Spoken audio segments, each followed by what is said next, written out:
Hello students, welcome back to the part 2 video of structural organization in animal. In part 1 you have studied that the cells together they form a tissue and tissue form a organ and organ form a system.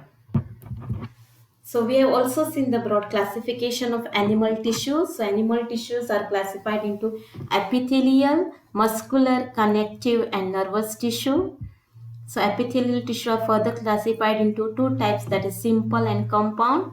Simple tissues are further classified into squamous, cuboidal and columnar epithelium. So squamous, cuboidal, columnar, then ciliated epithelium, compound epithelium, which is consist of more than two layers, three types of cell junction, connective tissues. Connective tissues are further classified into loose connective tissue, dense connective tissue, and specialized connective tissue. Loose connective tissue are areolar tissue and adipose tissue. Dense connective tissue are again classified into dense regular and dense irregular. Then specialized connective tissues such as cartilage, bones, blood. And now you must be wondering why I have put this photo. Okay, is a famous personality. I shall not tell you the name also because you know him and he is your favorite personality. Most of you liked him, yes, because of his body structure. Yes, isn't it? Yes, he's a tiger shroff. So why I have put this is the to show you that the muscles, okay, and you all are also fond of his muscle, isn't it? So this muscle, how we get this muscle, what are its structure, so that we'll study today. Okay, so muscle tissue. Each muscle is made up of many long cylindrical fibers arranged in parallel arrays. These fibers are composed of numerous fine fibrils called as the myofibrils. Now we can say these are the muscle. Inside this muscle there are numerous muscle fibers, and if you enlarge these muscle fibers you will get muscle cells, muscle fiber or the muscle cell further. These further muscle cells, and if you enlarge them, so these fine filaments are called as the myofibrils. Okay. Now muscle fibers contract, so they become shorter in response to stimulation and then relax and it becomes lengthened and return to their uncontracted state in a coordinated fashion. That means they become shorter and when they are relaxed they becomes larger. Okay, so that is called as the contraction. So when we move, this process keeps on repeating, shortening and lengthening. So their action moves the body to adjust the changes in the environment and to maintain the position of the various parts of the body. Muscles plays an active role in all the movements of the body. And they play active role in the all the movements of the body.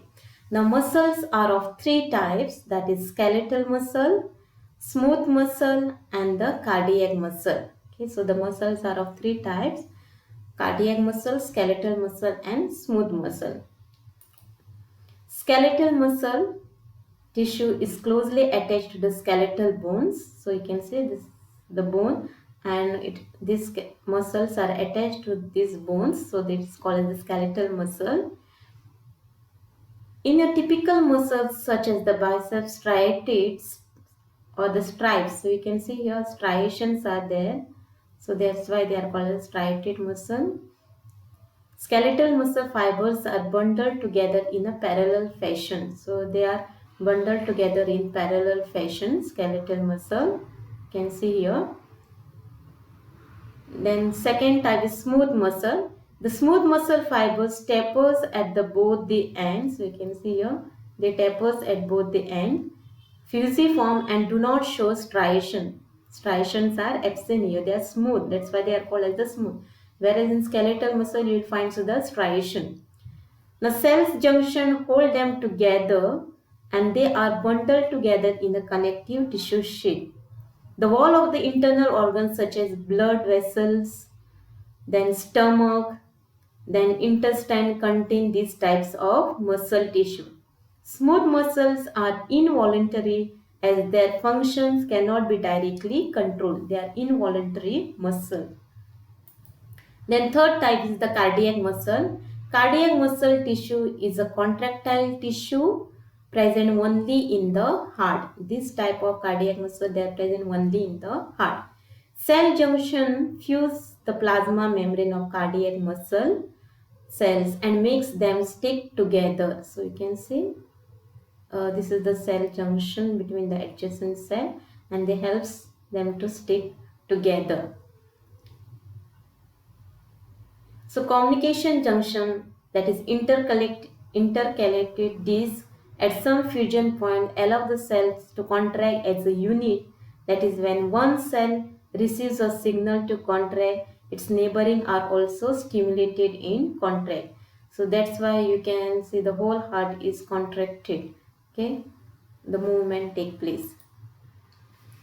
So these are the muscle structures which helps us to get a body like this, which most of the boys found of it, isn't it? Now, neural tissue, the last type of tissue is the neural tissue. Neural tissue exerts the greatest control over the body responsiveness to changing condition. So whatever, if we find something, if there is a fire in front of us, we get the signals which will not go in front of that fire. So this signals is provided by the neural tissue. Now neurons, the unit of neural system, are excitable cell.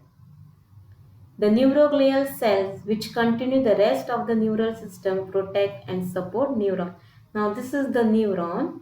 So it is made up of, this is the nucleus, this is the cell, this is the axon, and this is the synaptic terminal. Okay, this is the Schwann cell. Then these are the dendrite. This is the dendron. Now these are the neuroglial cells. Beside that neuron, these are the neuroglial cells. That is oligodendrocyte, then astrocyte, and microglia. So these are the neuroglial cells. Now neuroglia make up more than one half the volume of the neural tissue in our body. When a neuron is suitably stimulated, an electric disturbance is generated which swiftly travels along its plasma membrane. The disturbance at the neuron ending output zone triggers the events that may cause stimulation or inhibition of adjacent neuron and other cell. So at the end of this means if the signal is created, it will move at a synaptic nerve, and this synaptic nerve is connected to another neuron, the cells, so they get the signals. Okay, adjacent neuron or the cell. So thank you students. If you have any difficulty, please let me know. I hope you have understood all the concept clearly. Thank you once again.